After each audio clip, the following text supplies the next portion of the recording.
Hello, listeners, and welcome to another episode of Cognitive Dissidents. As usual, I'm Jacob Shapiro. I'm your host, and I'm a partner and the director of geopolitical analysis at Cognitive Investments. Joining me on the podcast is one of my favorite repeat guests. It's Neil Townsend, who is the chief market analyst with FarmLink Marketing Solutions and GrainFox. He and I have a great conversation about geopolitics and agriculture. Neil and I both write for the GrainFox platform, and if you want to see Neil and I in action, I should say, if you want to see me and Neil in action, I believe is the grammatically correct thing to say. We're speaking at a virtual event on October the 13th. We put a link to the event in the podcast description, so you can sign up for it if you want to. It'll be a fun event. It'll be me and Neil and a couple other folks who are giving some insights on geopolitics and agriculture and what to expect post-harvest of this year. So other than that, I hope you enjoy this long-ranging conversation. If you have any questions, comments, concerns about the podcast or about what we do at Cognitive Investments, you can always write to me at jacob@cognitive.investments. Otherwise, cheers, and I will see you out there. Cognitive Investments LLC is a registered investment advisor. Advisory services are only offered to clients or prospective clients where Cognitive and its representatives are properly licensed or exempt from licensure. For additional information, please visit our website at www.cognitive.investments. The information provided is for educational and informational purposes only and does not constitute investment advice, and it should not be relied on as such. It should not be considered a solicitation to buy or an offer to sell a security. It does not take into account any investor's particular investment objectives, strategies, tax status, or investment horizon. You should consult your attorney or tax advisor. All right. So, Neil, I can't remember the last time you were on the podcast, but it's really good to have you back. Thank you very much, Jacob. I appreciate the opportunity. Well, it's my opportunity to talk to you. Nonsense. I guess before we get to talking, we should say that the reason we're here, or one of the reasons we're here, is because we're both going to be speaking at a GrainFox event on October 13th at 10 a.m. I'll put that in the intro too. But if you guys want to sign up for that, check out GrainFox, and both Neil and I will be dropping our brilliance, or make of that what you will, on the audience. Neil, where should we start? Why don't we just start with kind of global food prices in general? So we're recording here on September 21st. It's a Wednesday. It's really hot in New Orleans today, by the way. I thought we were done with summer, but apparently we're not. But it's the same day that Biden came out at the UN General Assembly and said he's throwing $3 billion at food aid throughout the course of or he's throwing $3 billion of food aid out to the world because they're worried about food prices. The FAO Food Price Index is actually down again last month, and it's even starting to flirt with 2021 levels. But at the same time, when you look at the inflation print in the United States or the inflation print even in Canada, looks like energy prices are going down to me, but food prices are still going up. So how about just from the very top-down macro perspective, just food in general, what are you thinking right now in terms of where we're going to be for the rest of the year, and what should we be looking at to light our way? Yeah, definitely. I mean, I think, inflation is something that sort of pains everybody, and it's in electoral politics or even in non-electoral politics, like the price of food is a sensitivity that, has been there since the dawn of group living, I guess. And, the latest prints that we saw in the United States and Canada, just as two examples for inflation, the last 2 months were, food inflation was kind of leading the way in terms of being one of the more expensive items. Now, of course, that's like grocery store food, which is, again, given the nature of the supply chain, it's probably lagging a little bit behind where the underlying commodity prices might be, because we have seen sort of, writ large sort of like wheat prices come off a little bit from their immediate post-war highs. And I think like what we're seeing there is that the cost of everything involved in producing food and shipping food and stocking it on a grocery shelf, I mean, all of those things are going into the higher price. Now, over time, I think, lower gasoline prices, lower wheat prices, lower corn prices, and I'm all talking relatively lower than where they were, when we were really amped up about the war, for example. They might have a payoff, and we might see the rate of that start to slow down.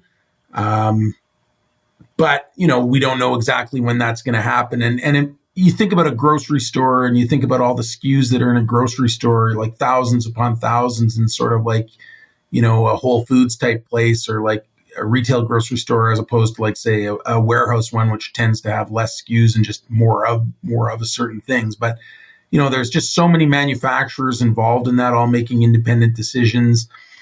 All the trucks that have to transport that, any rail that's involved, ocean freight, wages, labor. There's a lot of things that go into food price, but definitely from a consumer side, I mean, nothing can make a person feel poorer than having to stretch their food budget, right? And what we do in, advanced societies typically was, we would choose between a variety of food choices and try to eat the same amount of calories.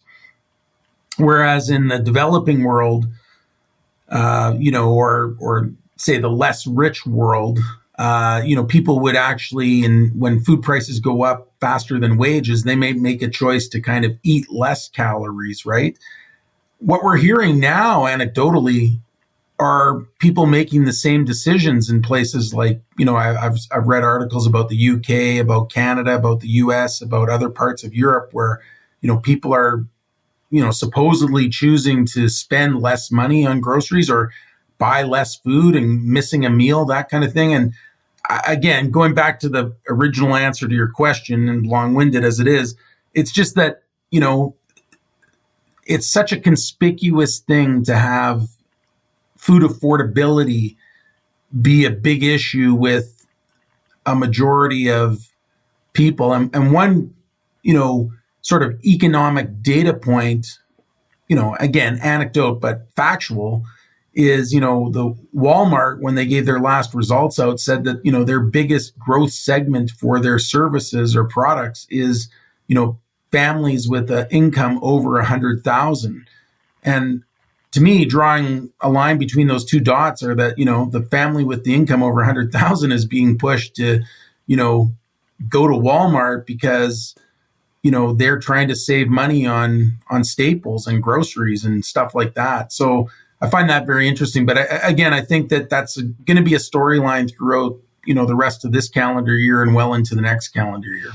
Yeah, to your point, I was reading about Brazil this morning, and I know we want to talk about South America a bit, but which Brazil has elections coming up. They'll have the first round of their elections probably probably right around the time this podcast publishes. But there's been a lot of great top-down economic data out of Brazil this year so far. They've gotten inflation a little bit under control. You're starting to get growth and employment and things like that.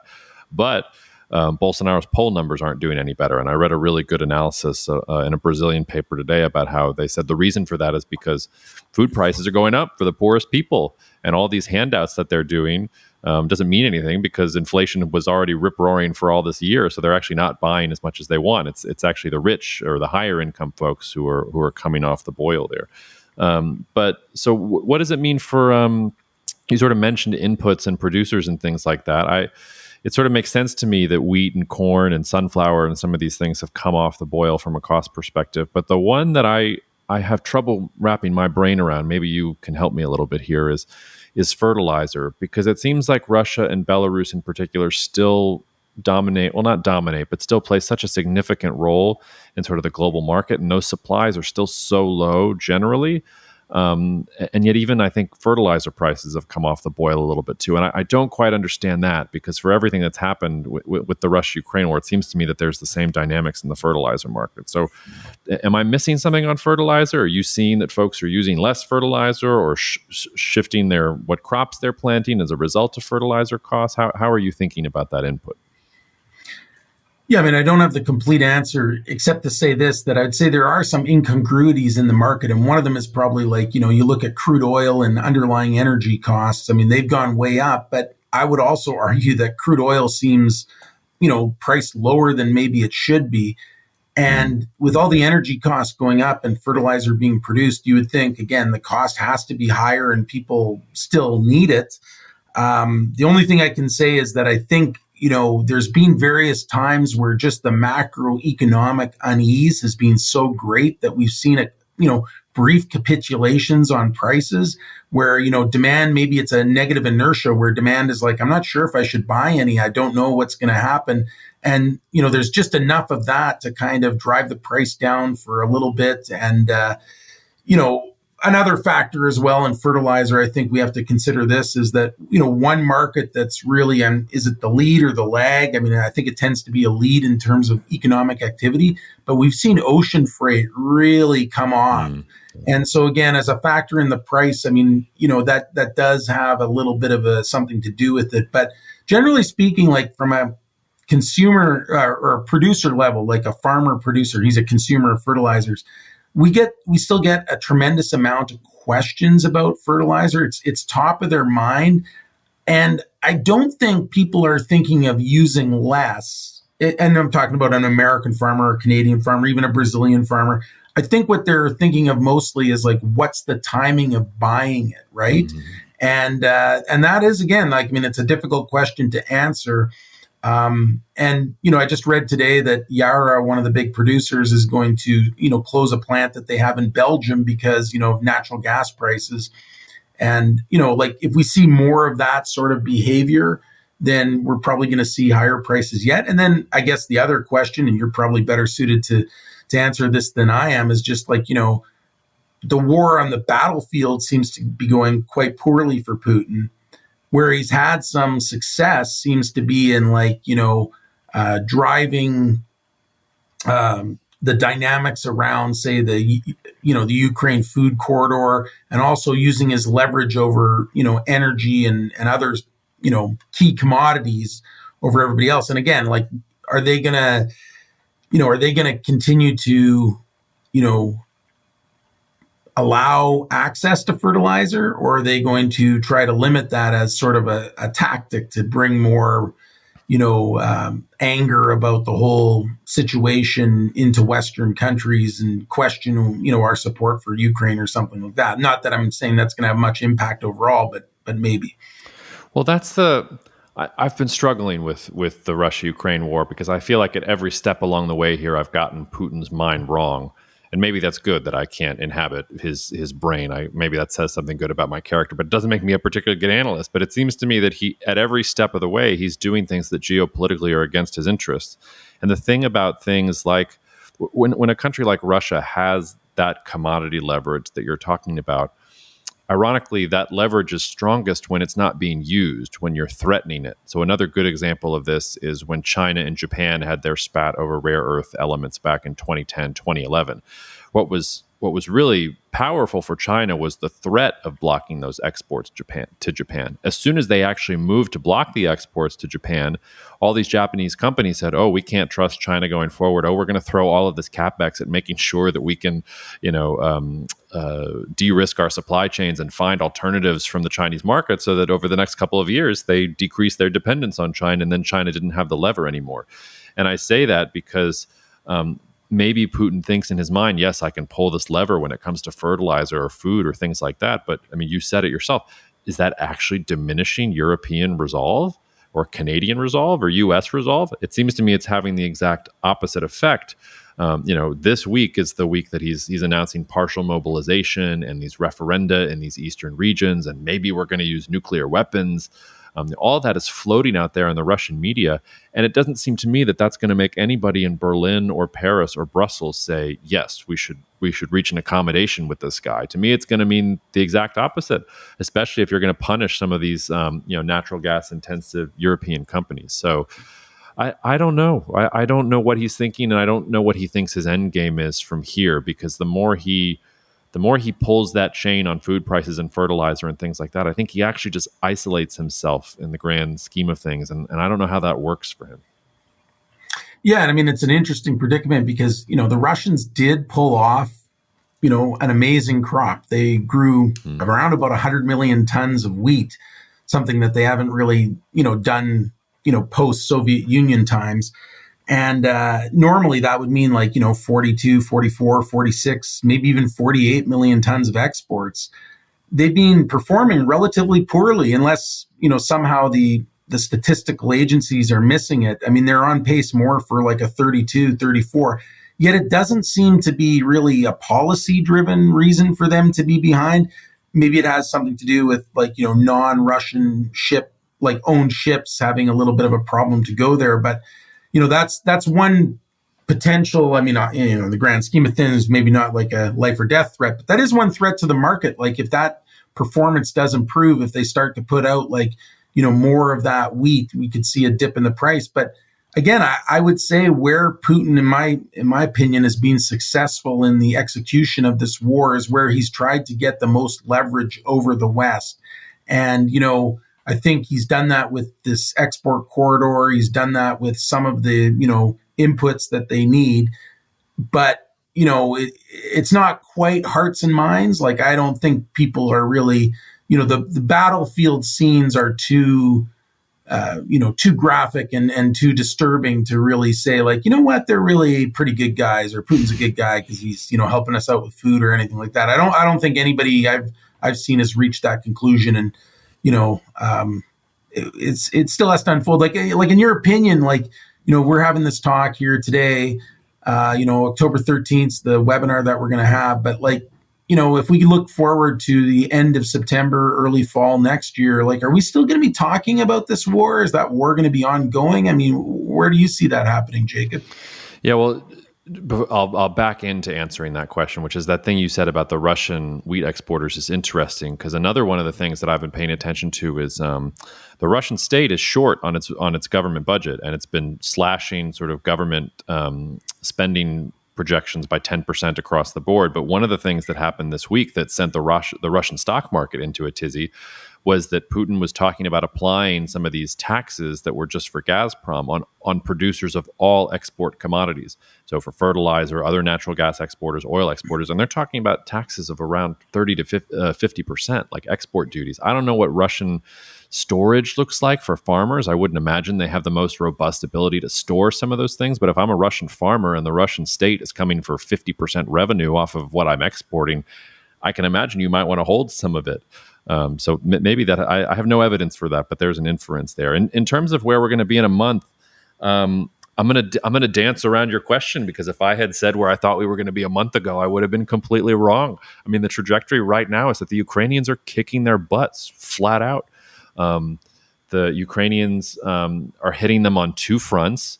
The Ukrainians have been able to rotate fresh forces on different fronts. We did a podcast with Simtak earlier this week, or I should say 2 weeks ago from when you guys are hearing this, about how the Russians are sort of screwed. So, and the other thing about Ukraine is that if you listen to what Zelensky is saying, and if you follow what they're doing, they're not talking about stopping once they hit Luhansk and Donetsk. They're also not thinking of stopping when they hit the 2020 invasion, or the February 2022 invasion borders. They're talking about, we want Crimea back too, and we want to take all of Donetsk and Luhansk too. And that's what we'll find out more about this, but Russia pushing these referenda this week in these areas that they've conquered, like the sort of unspoken thing in all of that as well. If they vote yes to become part of Russia, does Russia then consider them part of Russia? Does Russia treat attacks on those regions as an attack on the Russian Federation itself? Is that the excuse they need to use more weapons, or is that they're going to try to sell that to the population to justify calling up 300,000 Russian soldiers? All of that seems fairly untenable to me. I'm a little bit more worried about the future of Russia in all this, because I think Ukraine is going to keep pushing forward. There's no reason for the United States to stop arming the Ukrainians. And the Russians, if they keep on getting defeated and they keep on getting isolated from their energy export markets in Europe, I mean, how long does it take until the next Vladimir Putin comes and replaces Putin as he did to Yeltsin in the 1990s? Or in a worst case scenario, what happens when the people rise up and say, hey, Tsar Putin, like you're not much different than Nicholas II right now. Let's go full on Russian revolution and sort of overturn the system. So I hesitate to say that because it's pretty radical. But when I'm sitting here thinking the sort of unknown I'm thinking about is what happens to Russian wheat exports if the Kremlin falls, if Putin's no longer the leader, if they try to replace him, if the Russian people rise up. Like that's where my brain goes based on the variables that we're looking at today. So yeah, and I think it's what we've seen with the Russian wheat industry, or called the grain industry, over the last 15 or 20 years, in the immediate aftermath of sort of the breakup of the Soviet Union, we did see, some Western companies come in there and start to build apparatus to move grain out once they realized that, there'd be more exports than imports needed, because prior to the fall of the Soviet Union, they were an importing country, solely because their food security plan was walking around in Russia. They had a massive quantity of animals at that time. Yeah. And of course, in the immediate aftermath of the Soviet Union, they culled them all. But so, you had companies like Glencore and Cargill and others move in there. What we've seen over the last 10 years is some of those companies either reducing their footprint or moving out. And the companies that have replaced them are largely Russian-owned companies, many of them with, like tacit approval or even a direct link to sort of like Putin and his cronies. And so, yeah, like if Putin were to be on shaky ground or something like that, these companies, and they own the ships and the rail lines and the elevators and everything like that. I think the Russian farmer, I mean, they do farm on scale there. A lot of it comes from bigger production, and they have been facing a export tax. I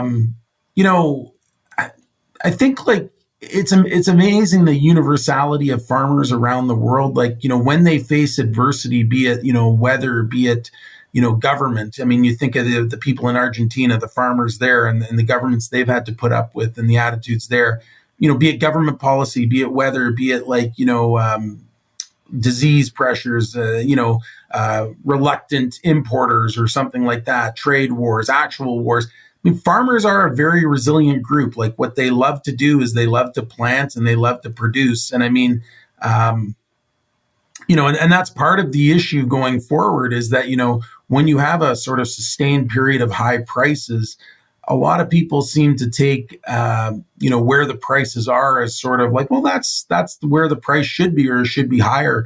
And what happens is a reversion to mean, because, farmers all over the world, they get the same incentive, and that incentive is to grow.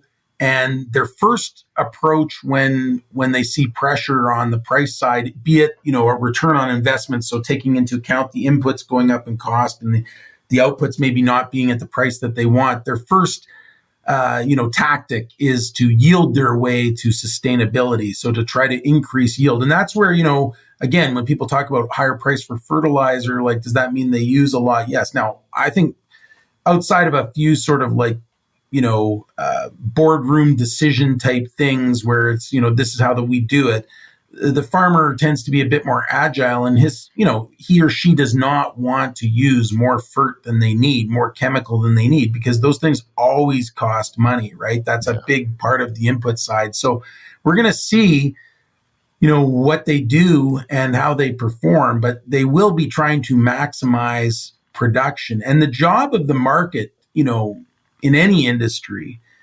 is to, eliminate the high cost producer.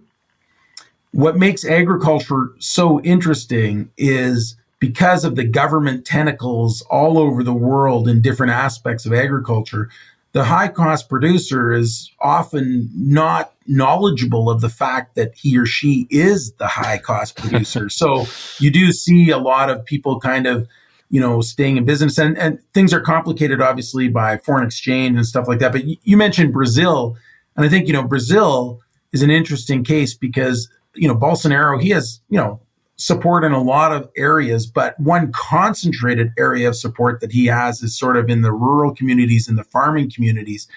And Brazil's taken some steps, either, I'm not sure exactly how they did it, but, the farmers, they're the next big crop that needs inputs. They're planting their soybeans and some corn right now in Brazil. And the expectation is that that's going to be a massive crop.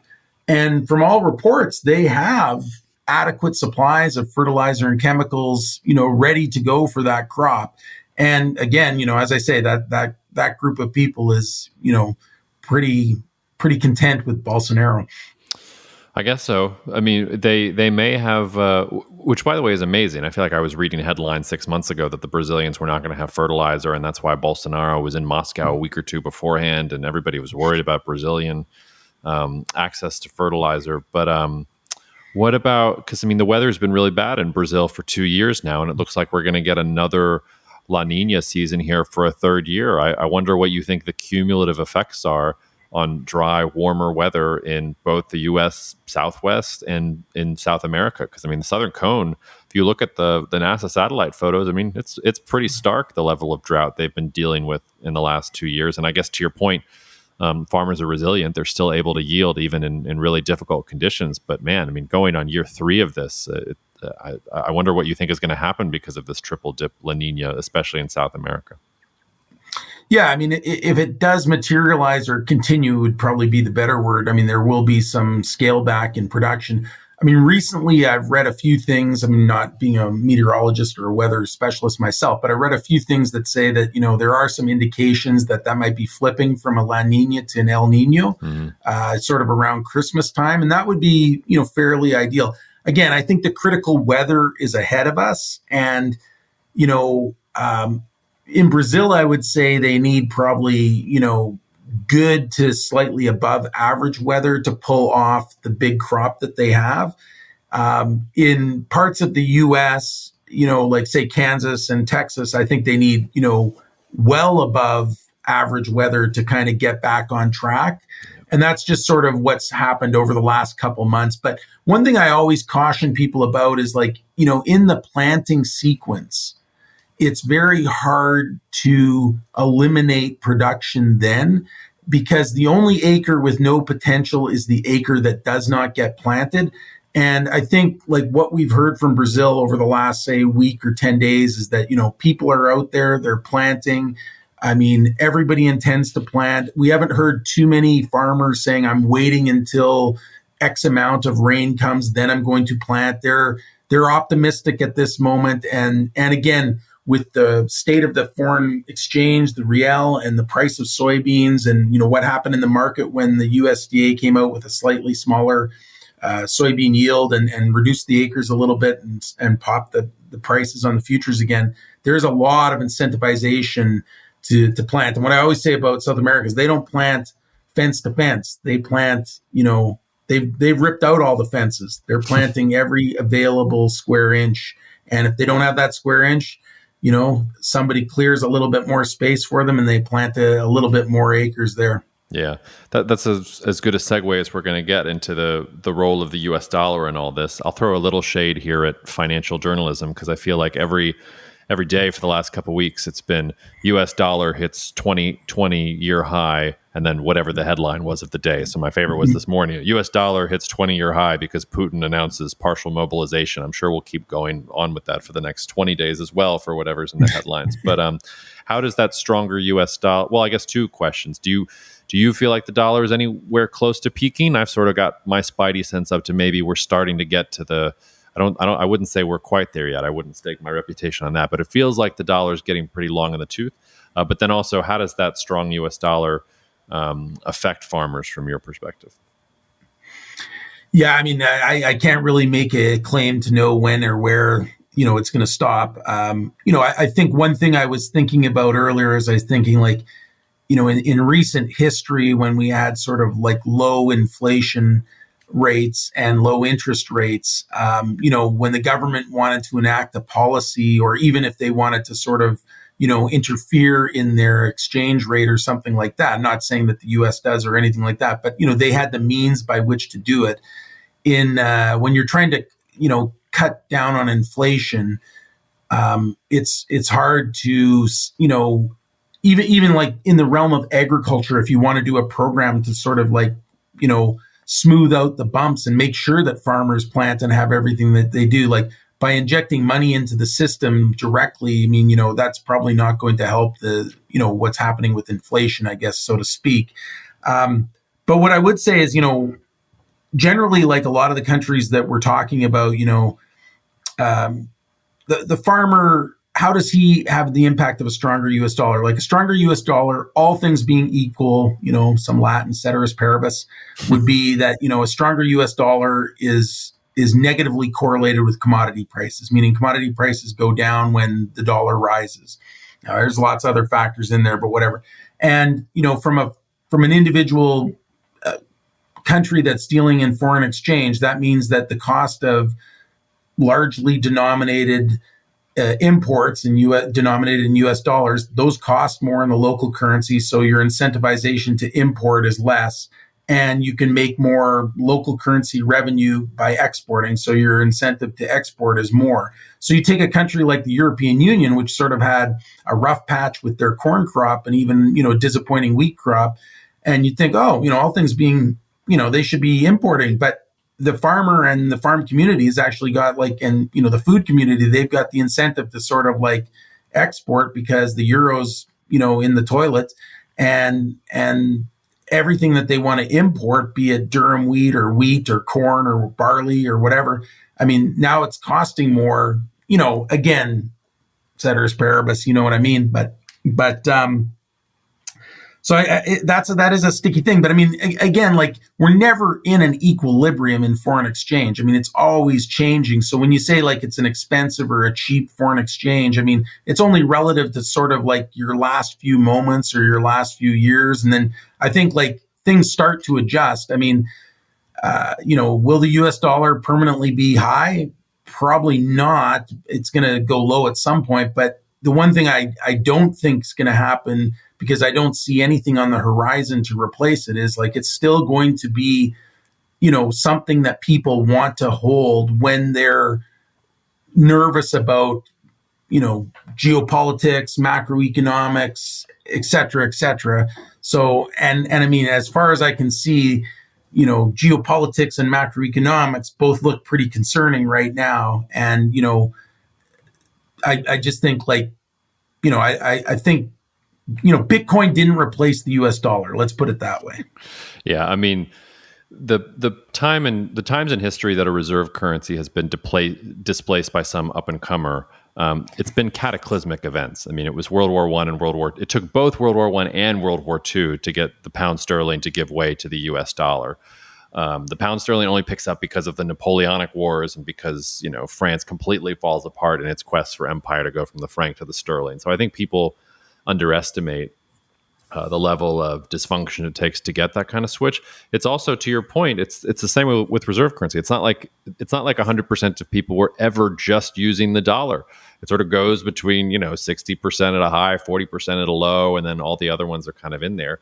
And to your point, I mean, the Russians made big news when they said they were going to sell some of their natural gas to China in sort of half rubles and half yuan. I thought that was some nice Chinese charity to the Russians on that score. But it's not do you know a Canadian farmer that's about to accept yuan in his pocket for whatever he's going to sell to China? I don't know of a U.S. farmer who's going to accept those sorts of things. So I think a lot of that is overblown. And to your point, I often actually say this to American audiences, because when I go and speak in front of American audiences, I talk about all the problems that the United States is having. And then I always end that section with a picture of the US dollar and with the point that, you might feel screwed over here, but I guarantee you literally every other country in the world would love to be in the situation that we are in the United States, even with all the things that we just kind of talked about. So I kind of take your point there. Neil, it's kind of amazing. I'm proud of us for getting more than 30 minutes through a podcast that is about agriculture and geopolitics and not mentioning China, because I think too much attention sometimes gets paid to China, but we also can't ignore them. We also especially can't ignore them because, we were talking about drought in Brazil. They've got a pretty epic drought over there in China as well. I mean, the Chinese government coming out and saying something like 50 to 75% of yields getting slashed in terms of projections and things like that. So where are you at with thinking about China right now? On the one hand, they've nominally supported Russia. We had this Taiwan Strait crisis. It seems like the U.S.-China trade war is starting to pick up again with all these sort of not new tariffs, but new, very, very surgical, I think, moves from the United States government to crack down on technology exports to China. But at the same time, I mean, it looks like China's going to need to import sort of food commodities and at a larger rate because of the drought that's happening there. So how are you feeling about the Chinese market these days? Yeah, I mean, I think, the way I said it earlier today to somebody was that, they're the 1.4 billion people in the room that, question, right? I mean, they're everything really. And because I guess the way I always say it is the incremental ton is in China somewhere, right? It's either they need it or they have it, right? And if they have it, then your prospects going forward mean that, whatever that market is, are going to be somewhat less because, it's already there. They don't need to buy it, right? Mm-hmm. I think on all levels, and I'm not an expert on, broader macroeconomics, but I think on all levels, like, if we're looking at the current situation of the global economy, we want China to kick into gear. We want them to be that engine that sort of has a growth, and they're buying things and they're selling things and they're making things. And it's all done with, an interest in commerce and an interest in, global trade. And we want them to be our partner. On the food side, I think it is an an enigma. We don't know, like, we can't know for sure if there's stocks or there's stocks. And even when you tell me that the yields are down 50 to 75%, I mean, what's the next messaging that's coming out? Yeah. And I think, like, I talk about this a lot when I develop strategies for customers to, decide upon, when we sell and how we sell. And I say that, even when you're inert, it should be a strategic inertia, meaning like you're doing nothing because you're planning or you're waiting for something to happen. And I think in the past, China's been good at strategic inertia. They've waited, and sometimes they've sort of outweighted the market, and they've managed to get prices to go now. And to my way of thinking, their behavior in the last few years has shown that maybe their inertia isn't strategic. Maybe their inertia is because they're still trying to get themselves outside of a situation, be it COVID related, be it like overproducing, apartment buildings and this kind of stuff. And now they're like, wait a minute, what's next? Now, maybe that all coalesces. I'll ask you this question. Do you think that Chinese policy, Chinese performance, do you think that it gets more clarity after they have their next big Congress and supposedly nominate Xi for another at least 6 years of being president? I'll go a little bit on a limb here and say that I think the party Congress issue is totally artificial. And I think that in the Western media, people are paying attention to it just because it's a nice, easy signpost that they can use to say to really throw up their hands and, to your point, say we don't know what's going on in China, so let's point at this party Congress and say, well, until the party Congress, we can't actually say anything. It kind of smacks as bullshit to me, and I say that because I know when I get cornered on a question in China, I'll throw out the party Congress line because I don't have the answer, so I'll just say it. It seems to me it's very clear what's going on in China. Xi Jinping is in charge. He's going to be in charge as long as he wants to be in charge and as long as he doesn't get hit by a bus.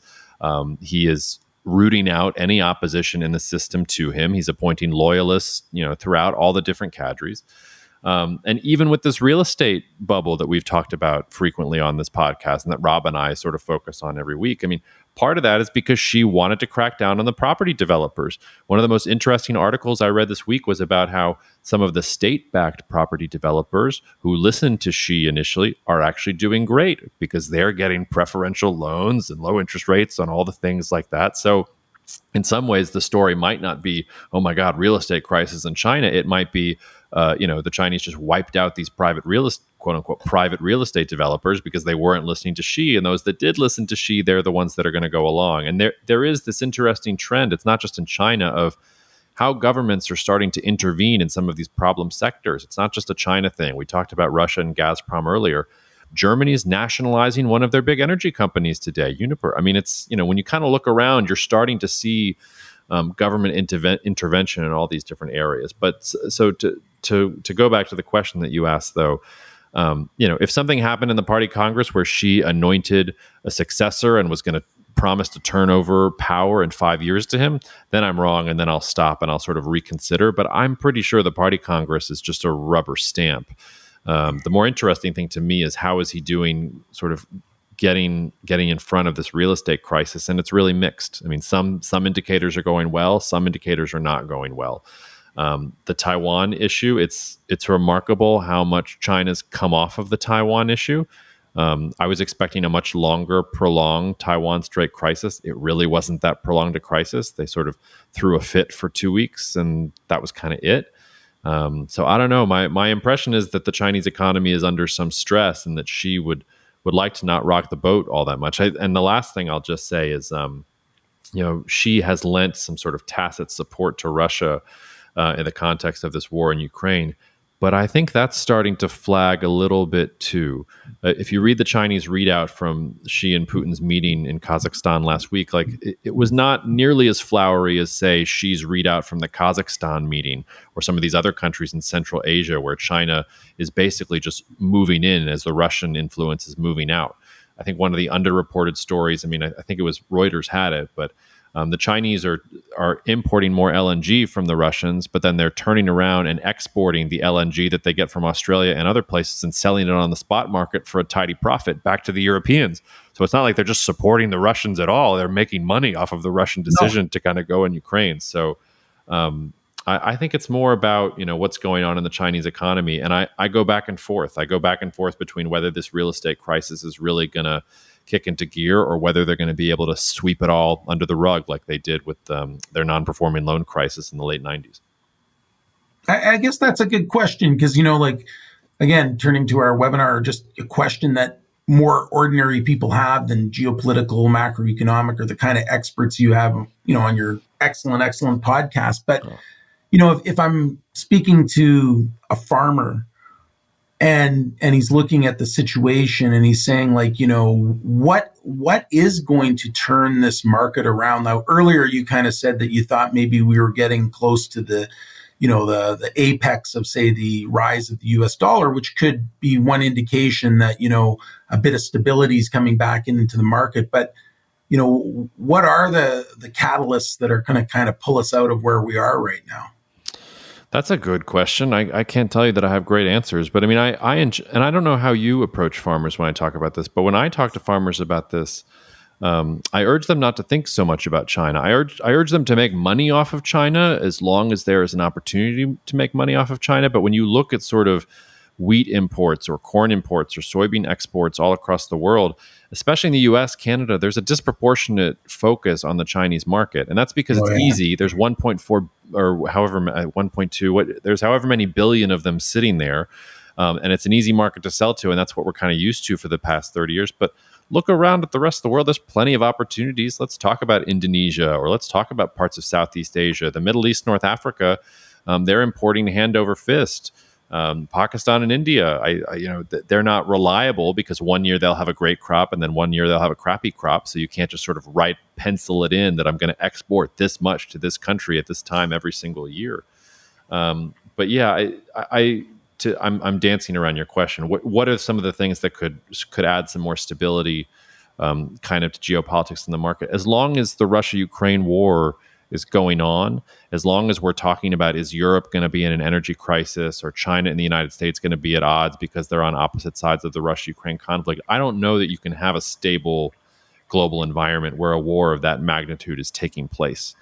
So until we get some kind of resolution there, like we can kind of get to I don't want to say normal. We can desensitize ourselves to what's happening in Europe right now, but we're still dealing with the largest war in Europe since World War II, with millions of people displaced, with tens of thousands of people dead, and with great powers on both sides supporting opposing sides. Like, I don't see any macro stability in this world until you get some kind of resolution on that conflict, and we're nowhere close. So, the day that Putin stops threatening nuclear weapons and talking about mass mobilization and actually wants to negotiate with the Ukrainians, maybe we can talk about some of these, instability factors, at least from a geopolitical stance coming off. How much that's tied to inflation and whether we might get some resolution there, also really hard to say. I mean, energy prices were super low going into COVID.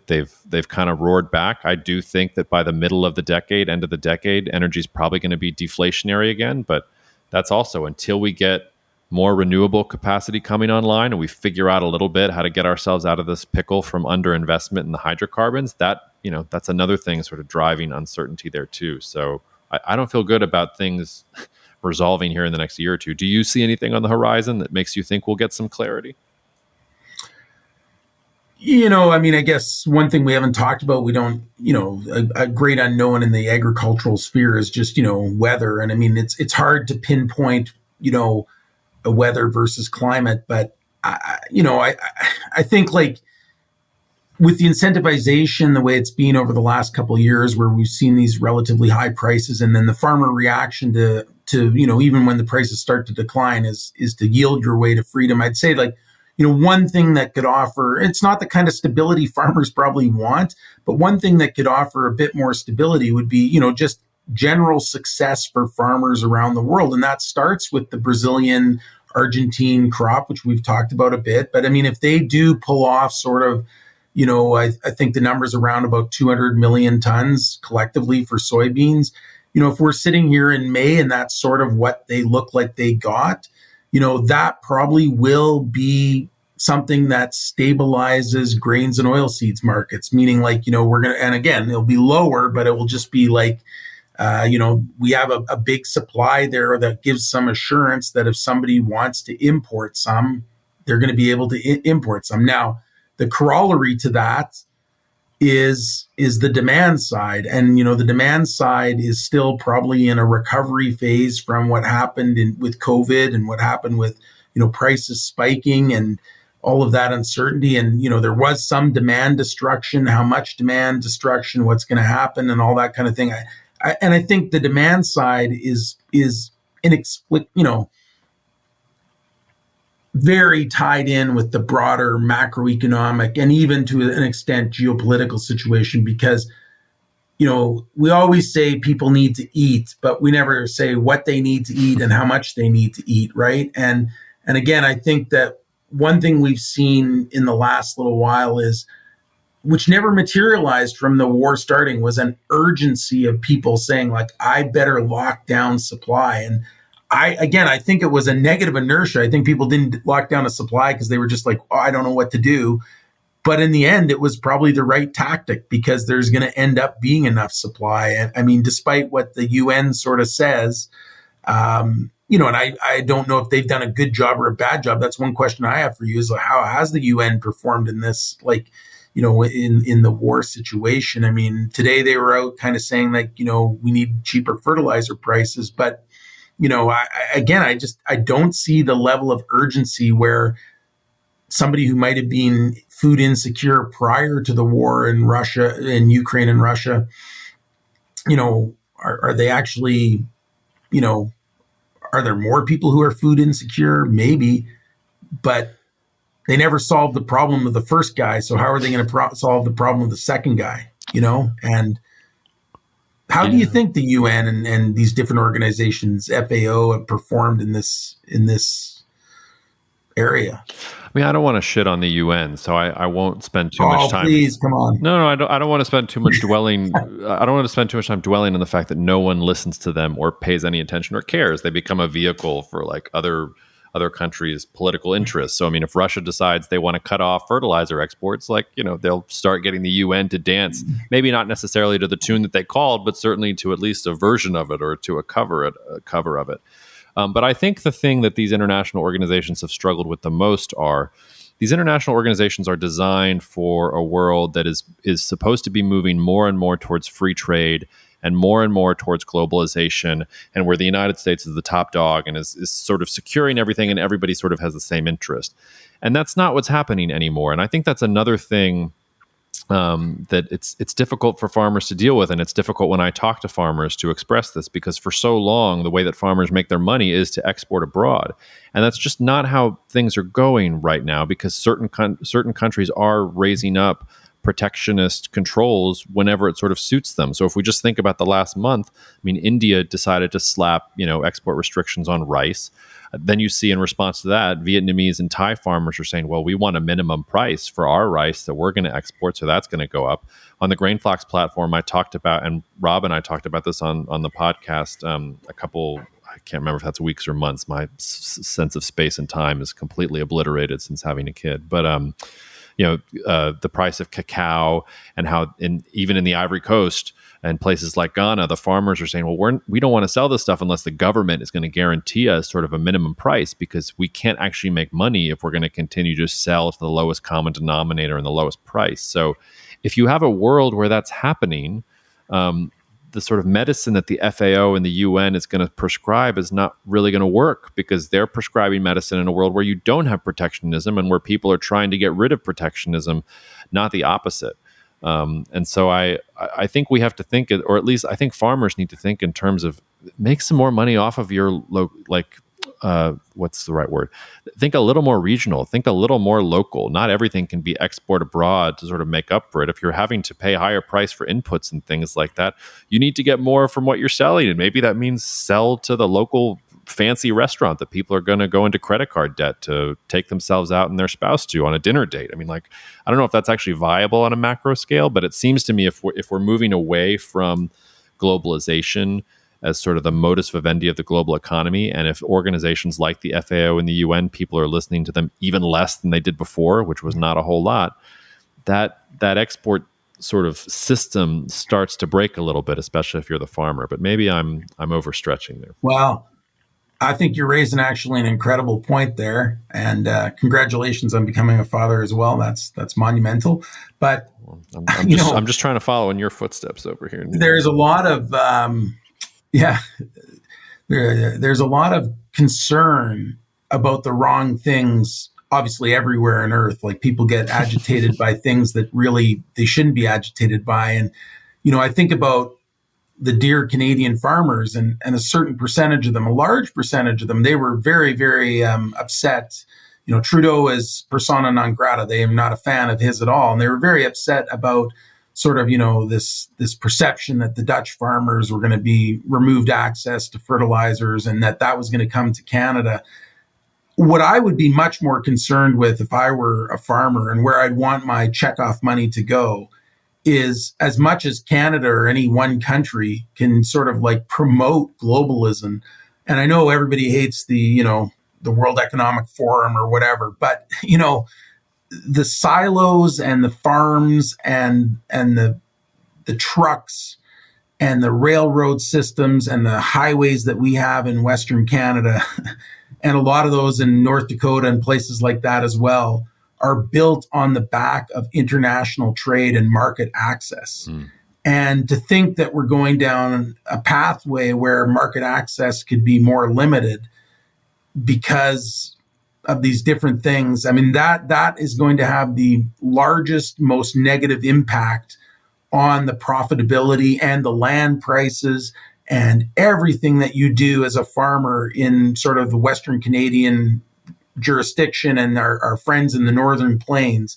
Now, there's certain anecdotes to exporting, renewable diesel, biofuel, ethanol, those kinds of things. And I mean, they're all very popular now, but what happens to ethanol and renewable diesel and biofuels when, 75% of the car fleet is electric, plug-in electric? You know what I mean? Like, is that a long-term salve for what worries us? I don't know. It could be, but I'm just saying, like, when I got into this industry, I came from I was a lawyer first, and I came into this because it was, we were going to move the rules of trade for agriculture into the GATT, and which eventually became the WTO. And, still 20 years later, 25 years later, I mean, agriculture is still by far the most complicated, government interfered into sector. And you mentioned, some guy producing a specialty crop for, a nearby restaurant. But if we, go back to Ricardian economics and we say people should be doing, what's the most productive thing in a global sense and trading that thing, the sort of bespoking of agriculture is actually like, that's a great inefficiency. And we are, I would say there's no bigger inefficient, not saying farmers are inefficient. I'm just saying like the trade of agricultural goods is still inefficient. And I don't think anybody's starving on earth because there isn't enough food on earth. I think it's because we're just inefficient at getting them the food that they need, right? And we probably don't care too, myself excepted. I care so much. Yeah, well, first of all, I didn't know you used to be a lawyer. So here's a really terrible dad joke for you. So there's a lawyer playing golf. and he gets hit by a ball, and the player comes over looking for the ball, and the lawyer says, look, I'm a lawyer and you hit me with this ball, this is going to cost you $5,000. And the golfer says, I'm sorry, but I did say 4 before I hit the ball. And the lawyer says, I'll take it. But really great joke there from me. I hope you're Yeah, all no, I've heard laughing. them all. I mean, hopefully I'll write some myself someday. But no, I was a lawyer who realized that I thought like an economist. Now I'm not saying that's an upgrade or a downgrade, but it's something. Yeah, I took one class in the law school at Cornell University and decided that was not for me. What were we talking about before I told my horrible dad joke about lawyers? Oh yeah, about the specialty crops and about sort of the focus on the change away. I mean, I like Ricardo, but I mean, economics doesn't care about people starving, right? Or I should say, the market doesn't necessarily care about people starving. That's not what the market is designed to take care of. Like you said, what was the market designed to do? Get rid of the high cost producer. It's not designed to make sure that the people of Somalia can get access to food that they can't pay for in the middle of a famine, right? And if we're gonna make access to food, and you're right, you're absolutely right. We produce way more than enough food for everyone. There's no reason. Well, I shouldn't say there's no reason. Like, there's plenty of food on Earth. Like, there's enough food so that the world doesn't have to, that nobody has to go hungry if we figured out how to efficiently get things from point A to point B. But that's not what this market is supposed to do. This market, as you said, it's supposed to get rid of the high cost producer. It's supposed to drive down the cost of all these things. If we had been as successful at driving down the cost of energy as we have with food, our energy bills would be pennies on the dollar right now. That's like the relative scale versus how we've been able to drive down food prices. So I don't know how you fix that in a way that is equitable. The one thing I'll say for organizations like the UN and the FAO is that they were in some ways instruments of US power, but they were also expressions of a deep optimism about what the future of the world might be and about how we could cooperate as a world in some of these different areas. And unfortunately, I'm in the business of saying that doesn't work. Yeah, but I think from a standpoint of sort of like an international organization or corporation, and your McDonald's, your Starbucks, your whatever. I mean, you got a couple different tactics that you can use, and one of them is like you can try to upsell people who are already used to buying your stuff.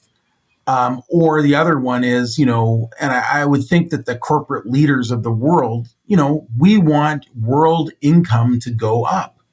And I think the only instrument that's showing that can happen in a sustained manner is sort of like globalization and free trade.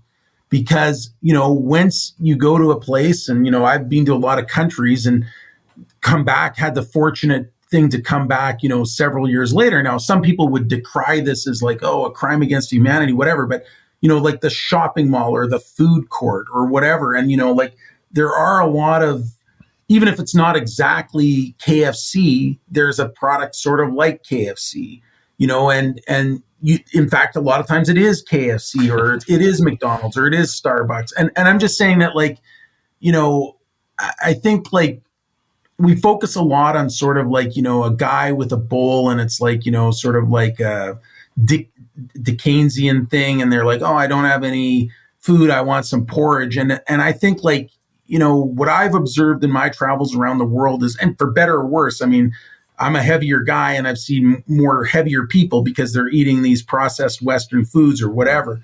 But I think like, people want diversity of choice in what they eat. Now, a lot of times that matriculates into fast food or whatever, but I'm just saying that, like, ultimately everybody, like because we are sort of slaves to capitalism, and I think that's okay with me. I mean, like, we can argue about it and, the semantics of it or whatever, and winners and losers and all that. But, to be an ordinary person in Canada, the US, or Europe, and increasingly so in a place like India and even China, a lot of your material needs are met. Now you've become sort of like a customer, now you're choosing a brand name or something like that. Mm-hmm. And ultimately pushing more people in places like India or Pakistan or Bangladesh or Africa into the place where, they've got their immediate needs met because, now you've built a grocery store, they have some income, they have this, they have that.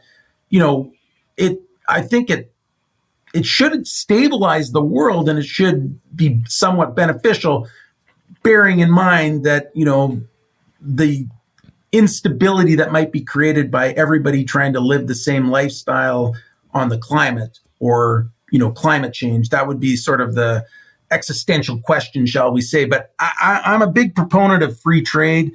I think the agricultural sector should see a lot less interference. I think farmers should be, and again, this is not going to be a popular opinion amongst my own clients, but I think there should be a lot less subsidies for farmers. I think, we can talk about insurance schemes for the environmental problems, but I just think, like, we want to encourage the producers to produce through market signals, not through governmental signals. And the way we get those market signals is as refined as possible, is to have the freest possible trade, so we really know where people want it and what they want. And this is why, the alleged sort of stocks that China has are so distorting, because if they do have 250 million tons of this or that in storage there, why? Like, does that enhance any of their food security? Like, I'm not sure it does. Again, people will question that, but because they don't want to eat it as wheat, they don't want to eat it as, raw corn. They want to eat it as, like, things that might be better placed in Australia, like giant herds of cattle eating forage, like, and able to be shipped there on airplanes, or, and I've seen that happen, like, 500 cows on an airplane flying to China. I mean, we've got the means to kind of transport this stuff around there and just trade in a more efficient manner. Just pause for a second. I think we live in a time where it's possible to put 500 cows in an airplane and send them to China. It's what times we live in. I mean, I agree with you. I just don't think it's going to go that way. And you've already mentioned China. As long as India and China and Russia and a couple other players are going to have protectionist policies when it comes to agriculture, if the other ones are playing by the rules, it's not really going to work for you unless you somehow excise those other ones out. So at that point, you probably do need the government to come and support. I don't know that the way that the government is doing it is particularly effective, but it was, I shouldn't say it was relatively uncontroversial, but one of the only things I think one of the only truly bipartisan bills that passed in the United States in the past couple of years was this CHIPS Act, that they wanted, U.S. government support for a semiconductor champion. It's not that different from agriculture if you're facing other countries that, like you said, are stocking up or are putting on these export restrictions or throwing up these tariffs and these protectionist barriers, because all of those things, if you get even just a couple dominoes in the chain not playing ball, it's going to be hard for the rest of the market to kind of work at it in a fair way. And, you make a good point, because maybe I'm an optimist, but I'm certainly becoming more pessimistic, because I think one thing I thought, say, 10 years ago, say in the Arab Spring, the early days of that, is I thought that, the social media and the phone and everything like this, and even just, the overpowering nature of, like, cultural things like movies and television and brand names and rappers and these kinds of things, how they're sort of universally liked by young people around the world.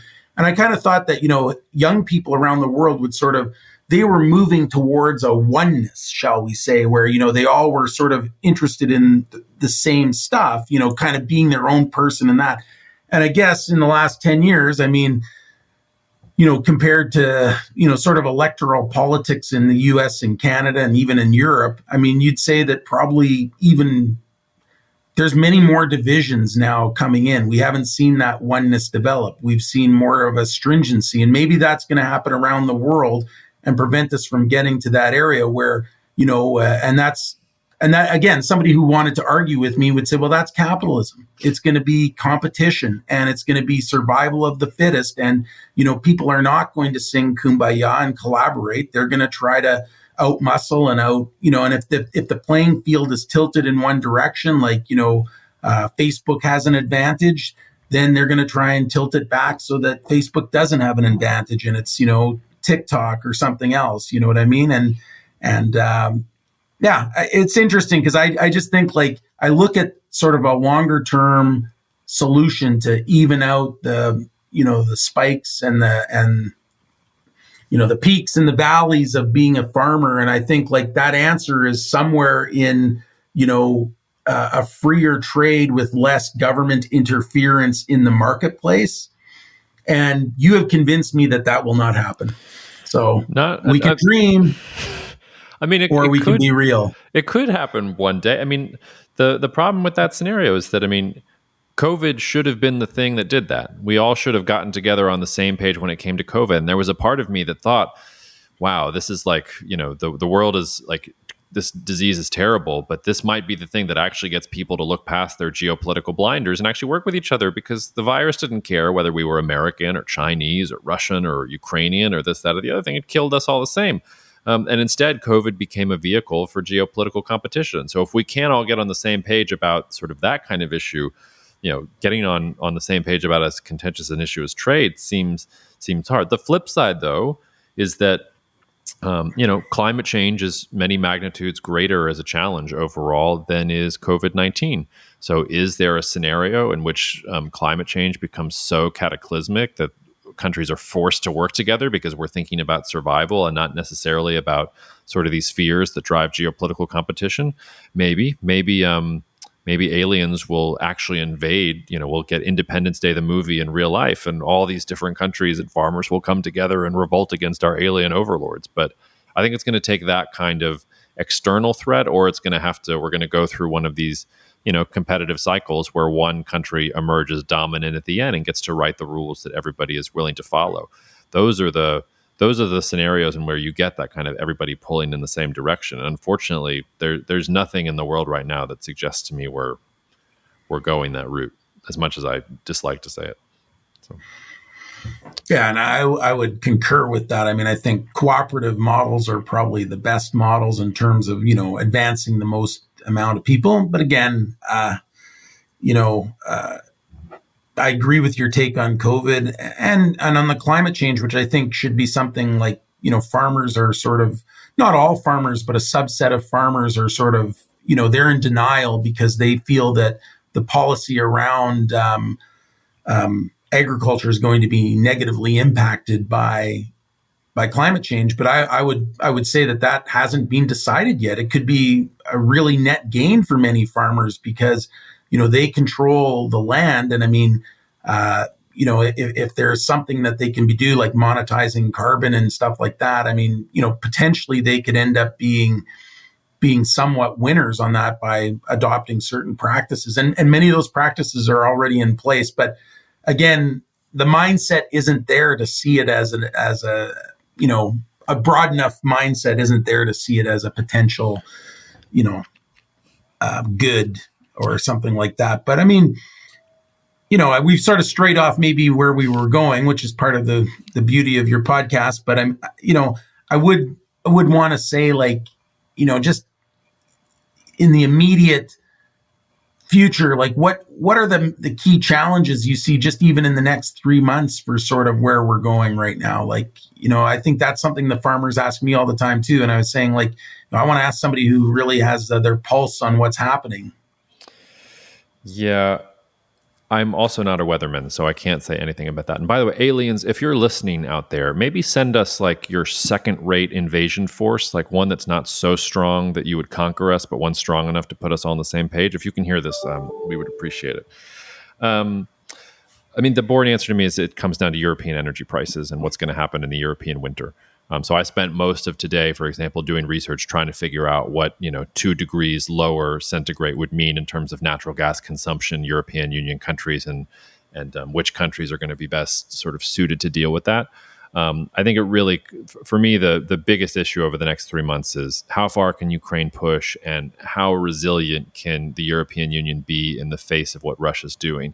If you get a big reversal in this conflict, if Russia's able to sort of make its gains and sort of establish them, and Europe has to capitulate to Russia, that's going to be a big signal to other countries that, might actually does make right, and things are actually, you have to go get what you want to get. And Russia has just showed us the blueprint for how to defend your national interests in a system that was rigged against you, versus if the vaunted Russian military gets its butt kicked by the Ukrainians, and the Europeans are able to get through the winter without the end of European civilization as a result of high energy prices, then I think people start looking at the energy transition and all the policies the Europeans are going to have put in place in order to survive the winter. And we might all be looking at Europe as a blueprint for how to deal with our own energy crises in our own different countries like that, because they just had to sort of deal with it at first. So I think that's the center of gravity. For me, if you could tell me, if I could sort of have one statistic from the future told to me right now, I would love to know what the price of natural gas in Europe was on January 21st, 2023.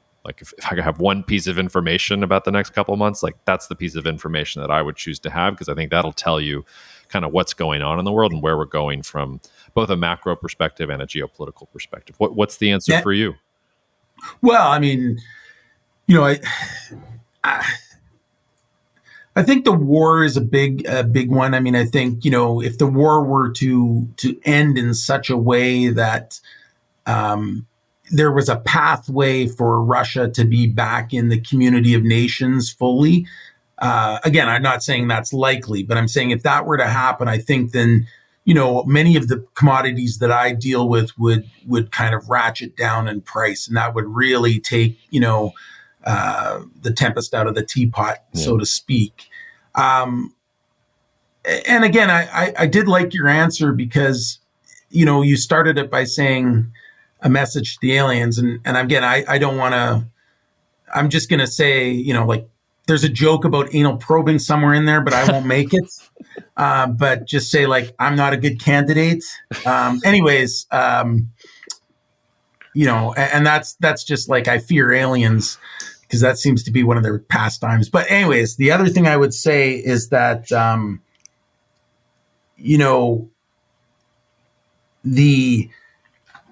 the price of natural gas on January 21st, 2023 is another thing that, has a whole bunch of, real world politic aspects to it, but it also has that thing that we're always sort of out of control of. We don't control is what is the weather in the first 3 weeks of January and the last 2 weeks of December, right? And if we're just unlucky enough to have like a crazy cold period, that's going to impact that versus if we have an average or we have an above average temperature cycle. And it's interesting how, and you were kind of saying it in an earlier answer too, that, maybe that will be the catalyst for global cooperation.